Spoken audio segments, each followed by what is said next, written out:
찬양 감사합니다. 이 시간 함께 보신 하나님의 말씀은 에베소서 1장 22절에서 23절까지 말씀입니다. 에베소서 1장 22절에서 23절까지 말씀. 우리 오늘 본문의 말씀을 다 같이 함께 한 목소리로 봉독하겠습니다. 또 만물을 그의 발 아래 복종하게 하시고 그를 만물 위에 교회의 머리로 삼으셨느니라. 교회는 그의 몸이니 만물 안에서 만물을 충만하게 하시는 이의 충만함이니라. 아멘. 코로나가 다시 확산 중에 있습니다. 방역 함께 신경 써주시고 또 우리 식구들 중 가운데 확진된 분들이 있다면 또 건강 잘 챙기시고 함께 또 다시 회복될 때까지 함께하면 좋을 것 같습니다.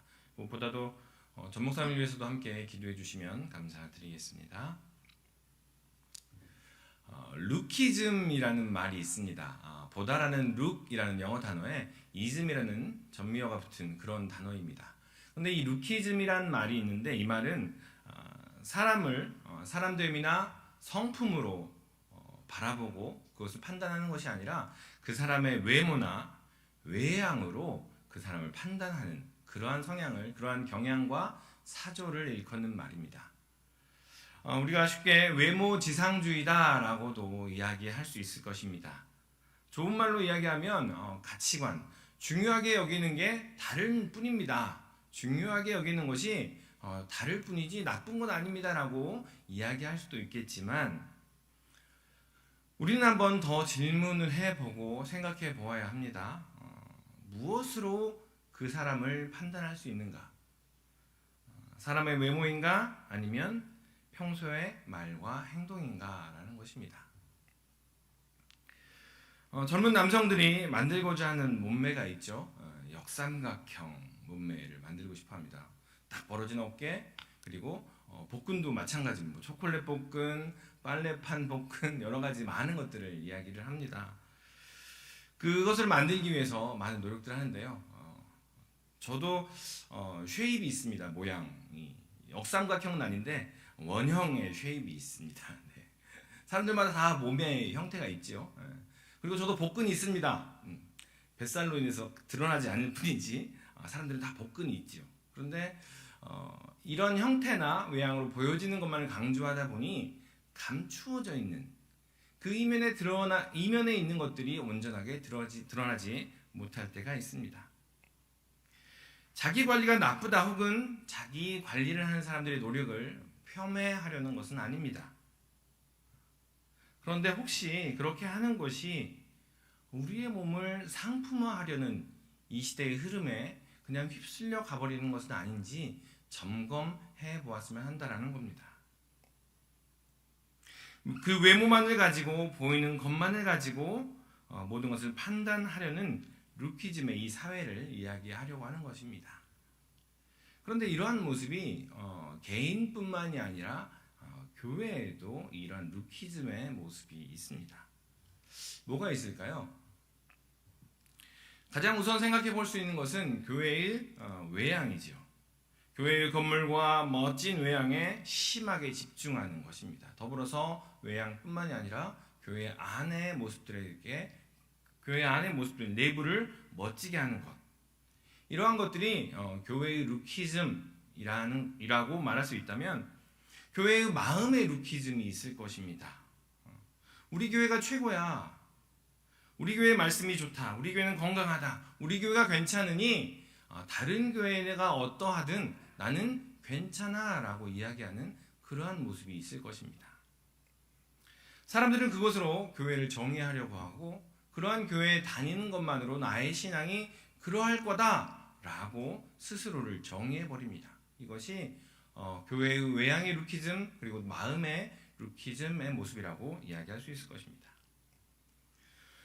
오늘 다시 시작의 네 번째 시간으로 교회에 대한 이야기를 함께 하도록 하겠습니다. 그렇다면 교회란 무엇일까요? 우리가 지금 온라인으로 현장 각 가정에서 또 각 처소에서 예배를 드리고 있습니다. 먼저는 그 예배드리는 장소가 하나님의 예배당임을 또한 기억하시면서 함께 나아가면 좋겠습니다. 교회란 무엇일까요?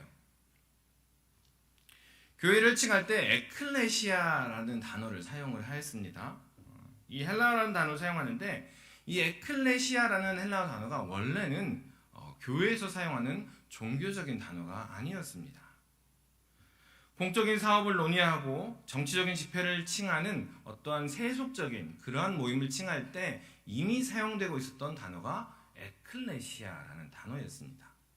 우리가 쉽게 이야기하면 교회 밖의 개모임인 거죠. 그러한 모임들이 정치적인 집단이나 자신의 이익을 위하는 그러한 모임들을 통칭하여 에클레시아라고 이야기를 했습니다. 어찌 보면 자신들의 이익을 대변하는 그런 속된 단어라고까지도 이야기할 수 있었습니다. 그런데 이 단어가 성경에 언제 처음 사용되었느냐? 기원전 3세기 주님 오시기 300여 년 전에 히브리어 구약 성경을 그 당시 사람들이 사용하는 헬라어로 바꾸는 작업이 있었습니다. 그래서 70여 명이나 되는 학자들이 모여서 그 성경을 구약 히브리어로 쓰인 성경을 헬라어로 바꾸는 과정에 두 단어가 있었는데 카힐이라는 단어와 에다라는 단어가 있었습니다. 이 카힐이라는 단어는 모임을 위해 부름받은 사람들, 모임을 위해 초청받은 사람들이라는 단어인 카힐이라는 단어와 개인이 아닌 집단과 공동체를 의미하는 에다라는 단어를 이 두 가지 단어가 히브리어가 있었는데 이 70인역으로 번역하는 이 학자들이 이 두 단어를 에클레시아라는 단어로 번역하기 시작했습니다. 구약에서부터 이미 부름받은 모임을 칭하는 그러한 단어들이 있었는데 이 단어를 헬라어로 번역을 하면서 에클레시아라는 그 세상의 단어를 사용하기 시작하였다는 겁니다. 이미 있던 에클레시아라는 단어를 성경을 번역하면서 부름받은 집단, 부름받은 공동체라는 히브리어 대신에 사용하면서 교회라는 명칭이 기독교 신앙에서 사용되기 시작했습니다. 그런데 당시의 사회에서 사람들의 생활상을 구별짓는 그러한 여러 가지 단어들이 있었습니다. 그런데 이 에클레시아라는 단어가 단지 하나의 말에 그치지 않고 어떤 그룹을 만들기 시작했는데 당시에는 1세기 당시에는 사람들의 활동과 생활을 구별하는 그러한 단어들이 있었습니다. 폴리테이아라는 단어가 있었는데 그 단어는 어떤 지역을 중심으로 살아가는 사람들입니다. 다시 말하면 서울 출신, 경상도 출신, 전라도 출신 그러한 출신의 모임들이 바로 폴리테이아라는 그러한 단어로 통칭하는 단어였습니다. 그리고 오이코노미라는 단어가 있는데 이것은 혈육과 집안을 칭하는 단어입니다. 친인척과 같은 혈연으로 맺어진 그러한 그룹을 말합니다.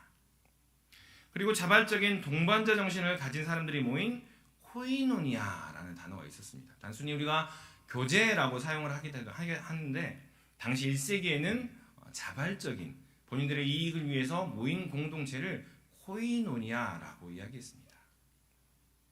여기에 이러한 그룹들의 하나가 더 추가가 됐는데 시간이 지나면서 그 단어가 바로 에클레시아라는 단어입니다.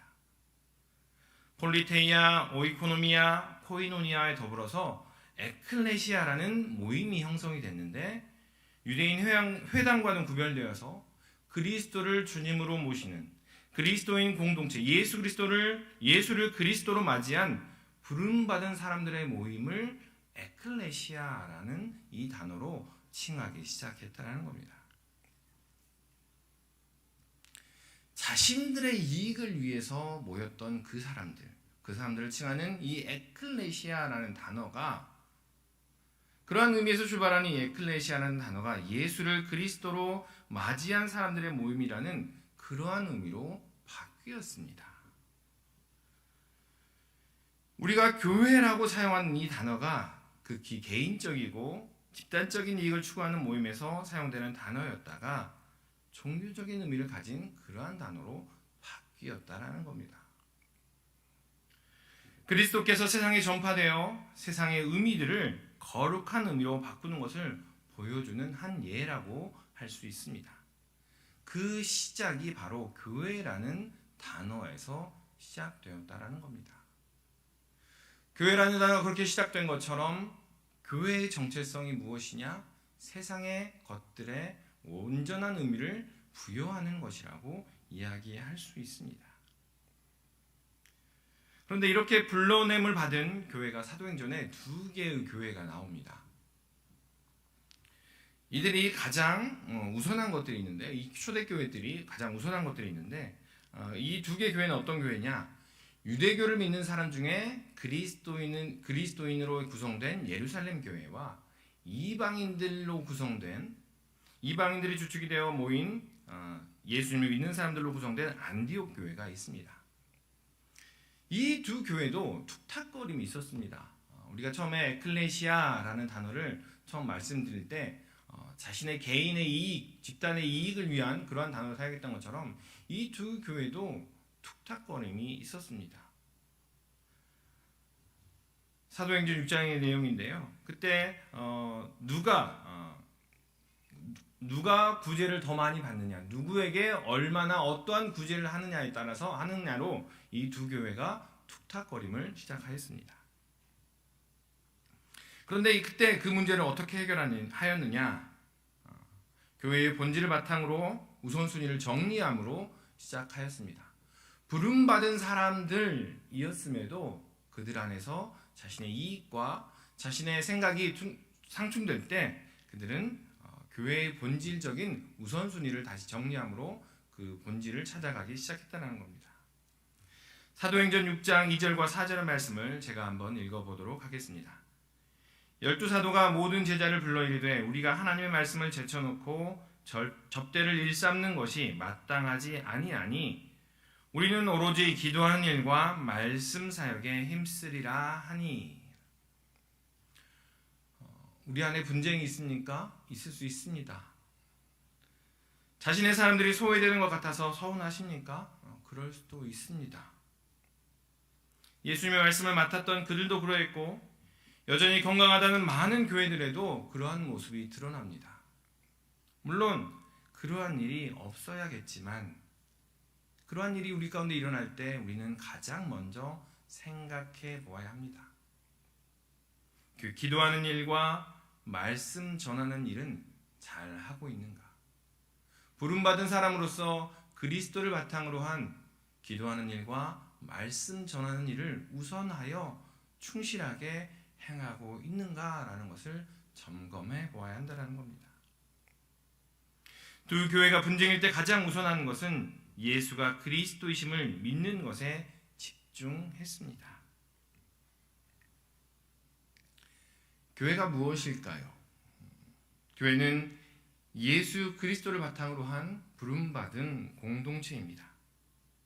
구약에서부터 시작해서 신약에 거쳐 지금까지 이루고 있는 그 의미입니다. 무엇을 하라고 부름받은 공동체입니까? 세상의 것들을 그리스도의 것으로, 세상의 가치관들을 그리스도의 가치관으로 바꾸라고 부름받은 공동체입니다.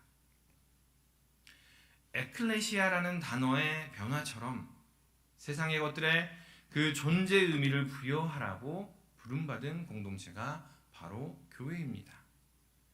루키즘에 빠져서 허덕이는 이들에게 자기 관리의 목적이 무엇인지, 자신의 몸을 잘 보이려고 하는 이유가 무엇인지 점검해 보라고 던지는 공동체가 바로 교회라는 겁니다.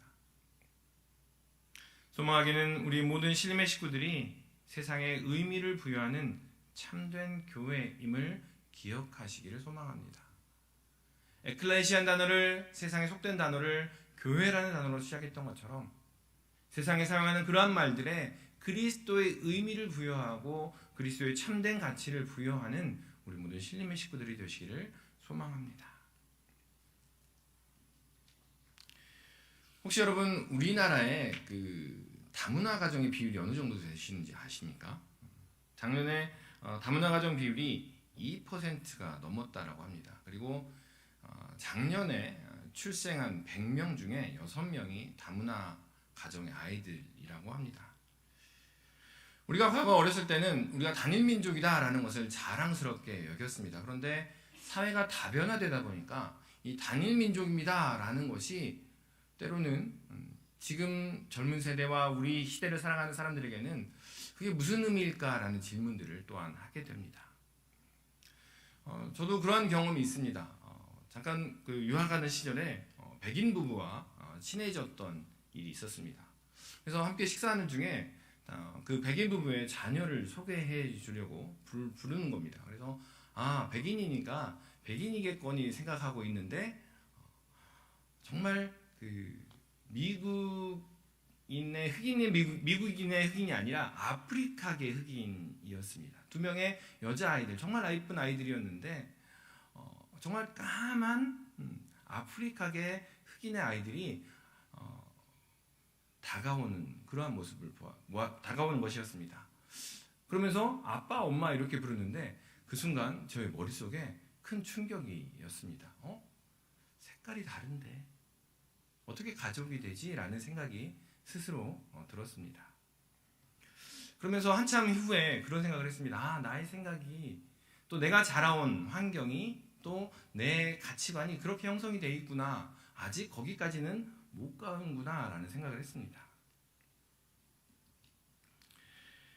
에클레시아라는 이름에서 예루살렘 교회와 안디옥 교회 이러한 과정으로 교회는 점점 발전해 갔습니다. 그런데 이 교회를 다른 이름으로 지칭한 한 사람이 나타났습니다. 그 사람은 바로 사도 바울입니다. 그는 교회를 몸이라 지칭했습니다. 이미 에클레시아라는 이름이 있음에도 불구하고 그는 다시 한번 그 에클레시아를 몸이라고 표현했습니다.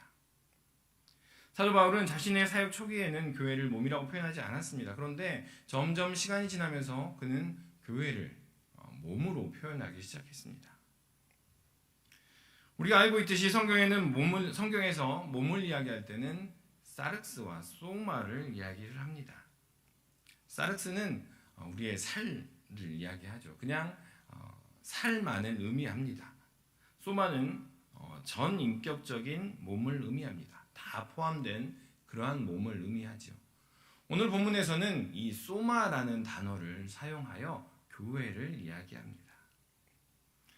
사도 바울은 에베소서와 로마서와 고린도전서에서 몸을 이야기합니다. 교회가 몸이다라고 이야기하는데 로마서와 고린도전서에서는 유기체로서의 몸, 하나로 연결되었고 서로 영향을 주는 그러한 하나로서의 몸을 이야기합니다. 왜냐하면 고린도 교회가 당시에 많은 분쟁 가운데 있었기 때문에 교회가 몸입니다. 서로 하나로 연결되었습니다라는 것을 이야기하면서 그들을 하나 되게 하려고 했습니다.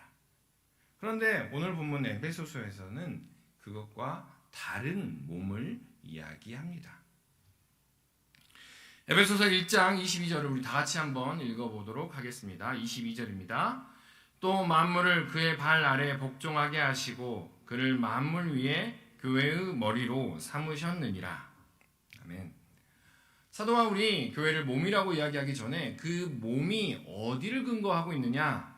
만물을 그의 발 아래 복종하게 하는 것에 먼저 이야기를 하며 시작합니다. 모든 만물이 그리스도의 발 아래에 있습니다. 모든 만물이 그리스도의 다스리심 아래에 있습니다. 아멘입니까? 이 말은 다시 말하면 만물이 교회의 다스리심 아래에 있습니다 라는 의미입니다.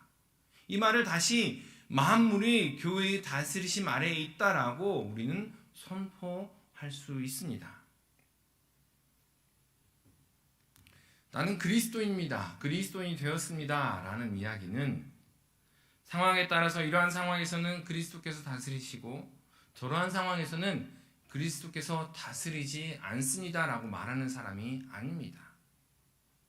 상황이 어떠하든지 간에 이 세상 모든 만물이 주님의 다스리심 아래에 있습니다. 내가 좋든 내가 싫든 내가 성공하든 내가 실패하든 그것과 관계없이 여전히 주님의 다스리심은 우리와 함께합니다 라고 선포하며 인정하는 사람이 바로 그리스도인이라는 것을 이야기하고 있습니다. 또한 더불어서 하나님의 다스리심은 우리의 지식과 우리의 능력을 훨씬 뛰어넘는 것입니다. 우리가 알아차리니까 하나님께서 다스리시고 주님께서 은혜를 주시니 이 부분은 하나님께서 다스리시는 것이구나. 우리가 능력을 행하고 승리하니 주님께서 다스리시는구나 라고 이야기할 수 있는 것이 아닙니다. 우리가 볼 수 없는 곳에서도 주님은 역사하시고 우리가 넘어지고 실패하며 눈물을 흘릴 때에도 주님께서는 섭리하고 계십니다.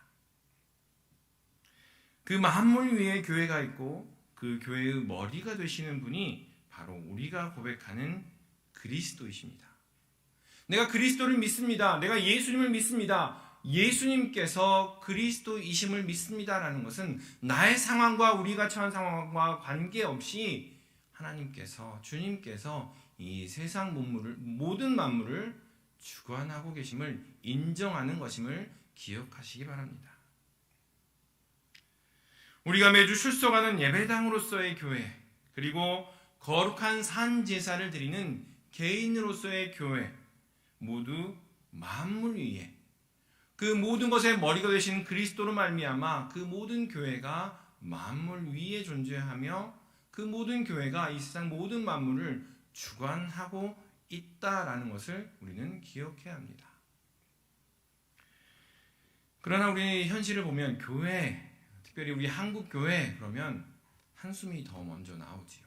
특히나 또 이 코로나 상황을 보내면서 한국 교회가 왜 그럴까라는 생각을 하게 됩니다. 세상 사람들은 심지어 이렇게 이야기하죠. 교회 다니는 것을 이야기하기도 힘들어지게 되고, 교회를 예전에 김익두 목사님 그랬던 것처럼 예전에 교회를 믿을래 차라리 내 주먹을 믿어라 라고 이야기하는 그 시대가 다시 도래하는 것 같아 보입니다. 현실을 보면 만물에 짓눌리고 만물에 의해서 이용당하는 것이 우리의 모습이고 교회의 모습인 것 같습니다. 그럼에도 우리는 기억해야 됩니다. 하나님께서 우리에게 주시는 교회, 우리의 연약함과 우리의 부족함으로 인하여 그것이 현실 가운데 드러나고 있지만 주님께서 우리에게 부탁하시고 주님께서 우리에게 맡겨주신 그 교회는 모든 만물이 그리스도의 다스리심 아래에 있고 교회로 하여금 그 역할을 감당하기를 주님께서 우리에게 원하고 계신다라는 겁니다. 우리가 출석하는 우리 신림교회, 그리고 한국교회, 그리고 더 나아가서 우리 각 개인으로서의 교회가 먼저는 그렇게 거룩한 존재임을, 주님께서 우리에게 부탁하신 그러한 거룩한 존재임을 우리는 기억해야 할 것입니다. 한국교회가 이 사회에서 지탄을 받고 있고 이제는 교회 다니는 것, 그리스도인이라는 것을 이야기하지 못하게 된 것은 교회가 만물 위에 있고 만물을 다스리라는, 또 만물에 온전한 의미를 부여하라는 그리스도의 머리 되심을 우리가, 또 교회가 온전히 보여주지 못하고 있기 때문입니다. 세상 모든 만물은 교회의 다스리심 아래에 있습니다. 또 주님의 다스리심 아래에 있습니다. 우리가 인정하든 인정하지 않든 성경은, 또 하나님께서는 우리에게 그렇게 말씀하십니다. 그 권세를 가지고 세상에 나아가서 선포하라고, 온전한 의미를 부여하고 온전함을 보여라고 우리에게 부탁하고 계십니다. 그 세상의 가치관이 때로는 무서워 보입니다. 그 세상의 가치관이 우리를 휘어잡을 것처럼 보입니다. 그러나 우리는 기억하십시다. 세상의 가치관이 주님의 발 아래 모두 무릎 꿇었음을 기억하십시다.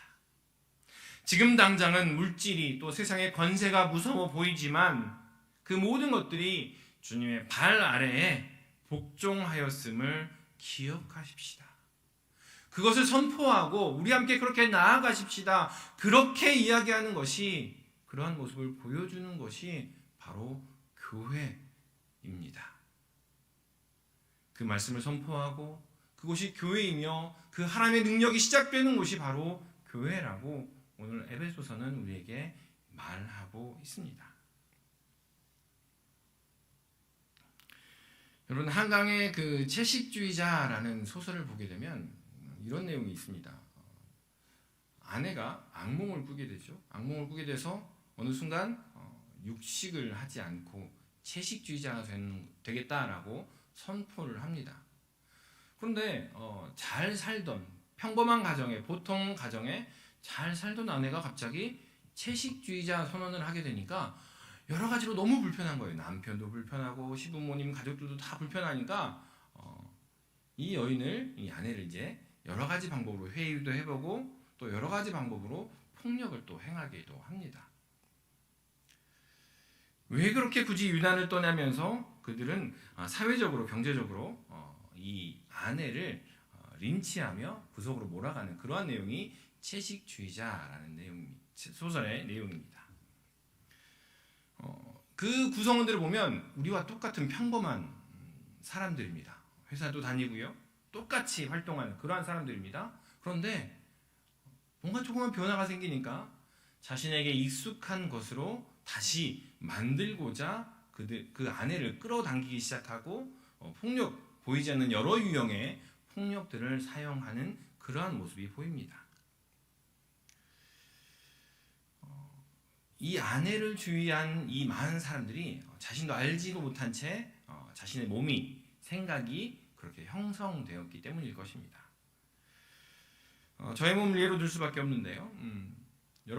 여러분의 몸은 어떻게 형성이 되었습니까? 화학적으로는 물이 몇 % 이런 거 말고요. 사회적으로, 또 경제적으로, 종교적으로 우리의 몸은, 여러분의 몸은 어떻게 형성이 되었습니까? 저는 광주라는 지역에서 태어났고 쭉 자라왔고 또 서울과 미국을 경험하면서 그리고 군대와 보수적인 기독교에서 자라면서 저희 신앙이 형성이 되었습니다.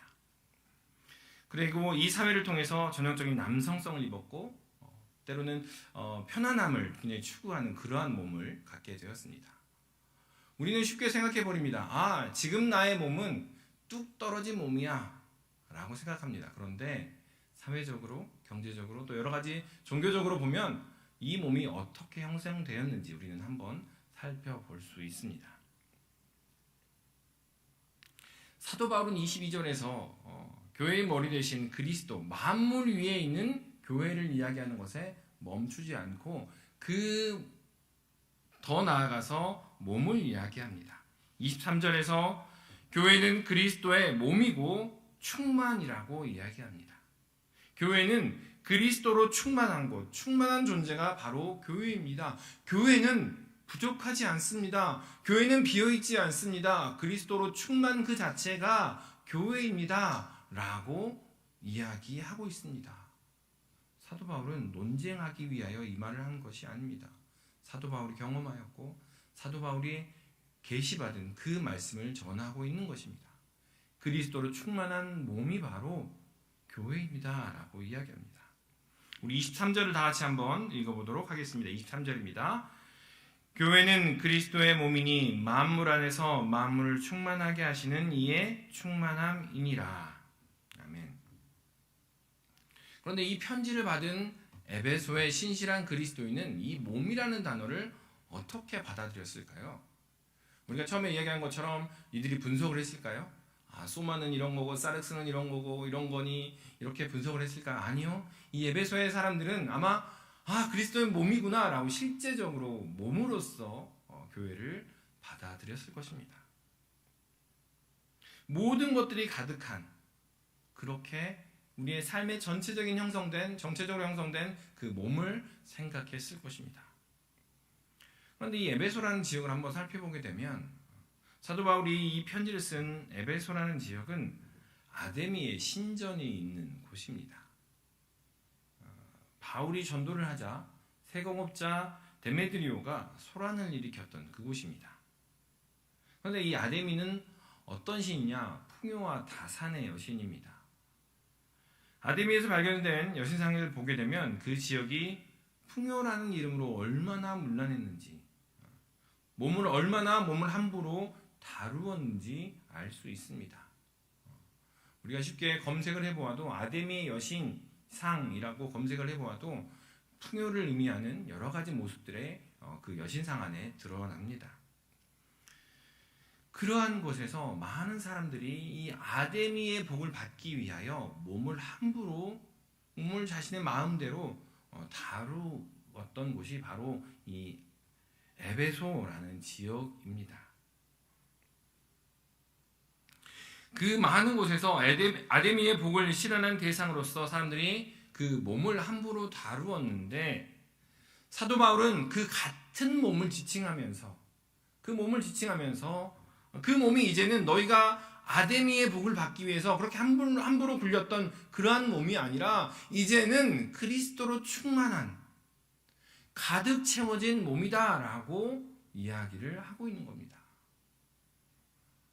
너희 몸은 이런 몸이니 사르스고 소만 이렇게 구분짓지 않고요. 너희가 지내왔던 그 몸, 너희가 아데미의 복을 받기 위해서 그렇게 함부로 다루었던 그 몸이 이제는 더 이상 그러한 몸이 아니다. 이제는 그리스도로 충만하여진, 그리스도의 충만함으로 온전케 된 몸이다라고 선포하면서 그것이 바로 교회다라고 이야기합니다.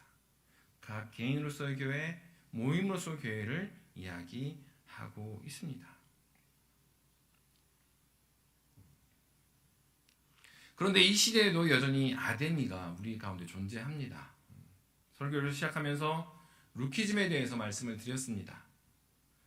루키즘이라는 아데미, 성공주의라는 아데미, 능력주의라는 아데미, 이런 것에 가장 우선 노출되어 있는 것이 바로 우리의 몸입니다.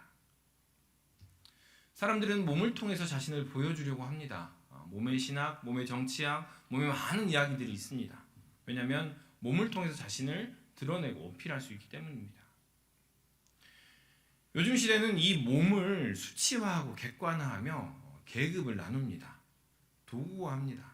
그래서 자기 자신도 관리한다라는 관리라는 경제학 용어를 사용해서 몸을 이야기해버립니다. 산업사회 하나의 도구처럼 우리의 몸을 다루기 시작하였습니다. 몸을 잘 관리해야 너의 몸값이 올라가, 너의 가치가 올라가. 네가 타는 것, 네가 입는 것, 네가 메고 있는 것, 네가 가지고 있는 것이 너를 말해주는 거야 라고 이 사회는 우리의 몸을 그렇게 평가해버립니다. 그리고 그 몸 속에 깃들어 있는 것에는 전혀 관심을 갖지 않습니다.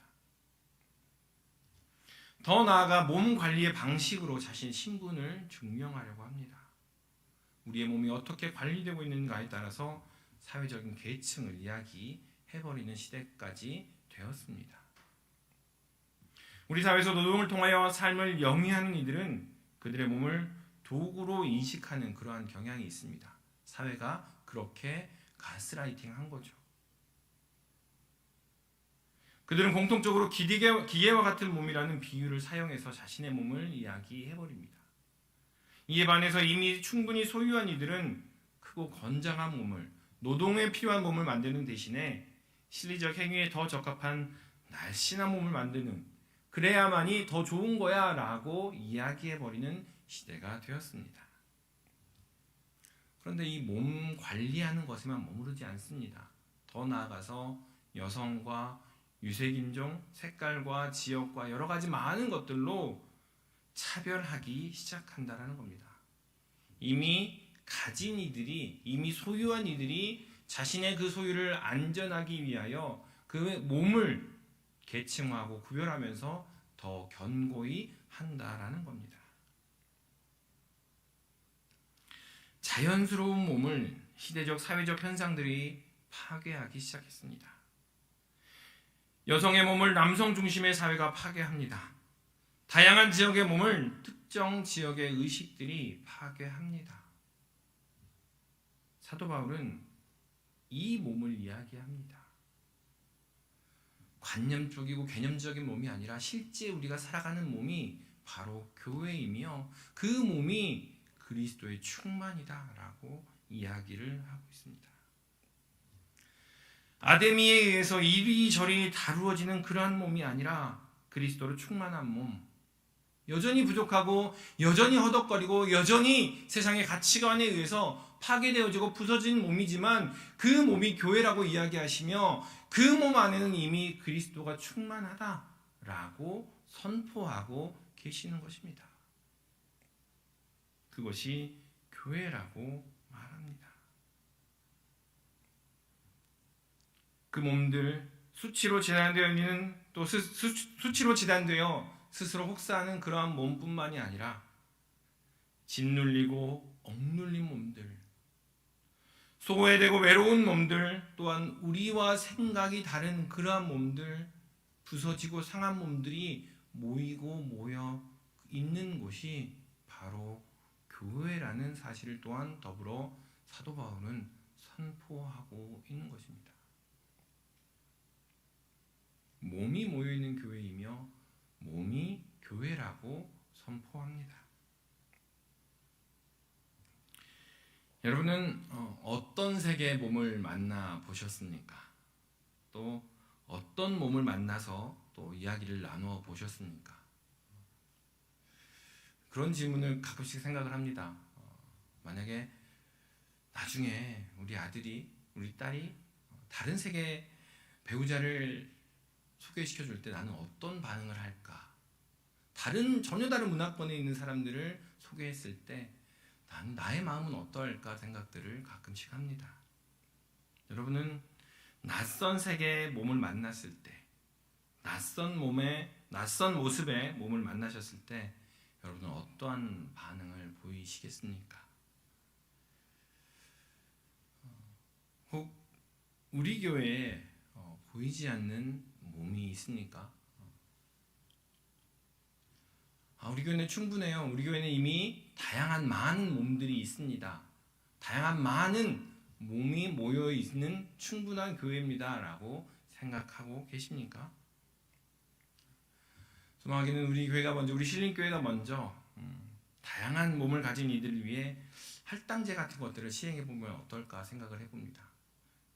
여성 할당제, 다문화, 아이, 청소년, 청년, 그리고 장애인의 함께 마음 편하게 올 수 있는 그러한 교회, 그리스도로 충만한 교회, 그리스도의 몸이 충만한 교회, 어떠한 제약도 어떠한 선입견과 편견도 없는 그러한 곳이 바로 우리 신림교회가 되었으면 합니다.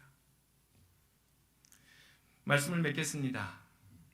사도 바울은 세속적인 에클레시아라는 단어를 교회라는 단어로 바꾸어 놓았습니다. 아데미 여신에 의해서 풍요라는 이름으로 착취된 그 몸을 이제는 더 이상 아데미의 몸이 아니라 그리스도로 충만한 몸이라고, 교회라고 선포하고 있습니다. 우리는 매주일 또 매 순간 사도신경을 통해서 고백합니다. 거룩한 공교회와 성도가 서로 교통하는 것과, 교회는 건물로서의 교회, 또 개인으로서의 교회, 모임과 조직으로서의 교회 모두를 포함합니다. 그 교회는 온전히 거룩한 것입니다. 더불어 서로 교통함을 통해서 하나님께서 우리를 부르신 그 부르심을 확고히 할 수 있습니다. 우리가 붙들어야 할 교회의 모습은 그리스도로 충만한 몸임을 기억하십시다. 지금 우리의 모습이 충만해졌기 때문에 그러한 모습을 이야기하는 것이 아니라 이미 성경에서는 우리의 상황이, 우리의 모습이 어떠하든지 간에 우리의 몸은 교회이기에, 우리의 몸은 그리스도가 머리이시기에 그리스도로 충만한 몸이라고 선포하고 계십니다. 우리의 몸은 그리스도로 충만한 교회입니다. 우리 교회는 다양한 피부색과 지역과 계층과 성별이 함께 충만한 그러한 몸입니다.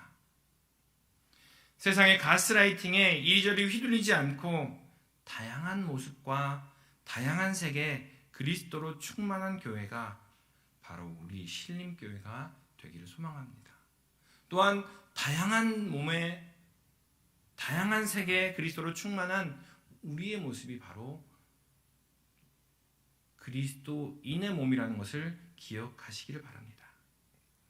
한 사람 한 사람이 그 모습을 인정하고 손을 내밀 때 비로소 만물 위에 교회의 머리 되신 그리스도의 이름이 우리를 통하여 온 세상에 드러나게 될 것입니다. 기도하겠습니다. 사랑하는 충만하신 아버지 하나님, 세상에 속된 것들, 세상에 부족하고 연약한 것들을 불러서 주님의 거룩함 가운데, 주님의 온전하심 가운데 온전하다 칭하며 온전하다 말씀하시는 주님, 우리가 먼저 교회임을 기억하게 하시고 우리 안에 그리스도로 충만함이 있다는 것을, 우리가 그리스도로 충만한 존재라는 사실을 기억하게 하여 주시옵소서. 그리하여 함께 맞이하고 함께 영접하며 함께 축하하며 함께 기뻐하는 우리 귀한 교회가 될 수 있도록 인도하여 주시옵소서. 감사드리며 이 모든 말씀 예수님의 이름으로 기도하옵나이다. 아멘.